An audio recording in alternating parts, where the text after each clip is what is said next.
کتنا پیارا منظر ہے کہ نوری محفل پہ چادر تنی نور کی، مل کے پڑھ لیجئے، نور پھیلا ہوا آج کی رات ہے، نور پھیلا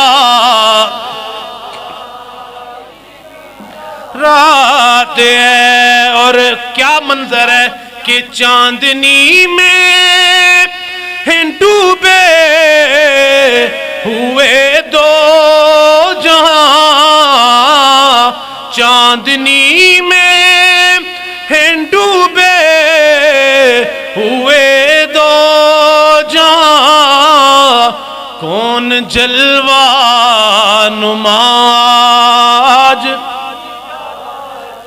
کون جلوہ نماز کی رات ہے۔ میرے دوستو، میرے بزرگوں، جب جبریل امی میرے نبی صلی اللہ علیہ وسلم کے قدموں میں گرے، بوسہ دے کے جگانے کی کوشش کر رہے ہیں۔ بوسہ اس لیے دے رہے ہیں کیونکہ بارگاہ نبوی کے اندر آواز دینا گستاخی ہے، بے ادبی ہے۔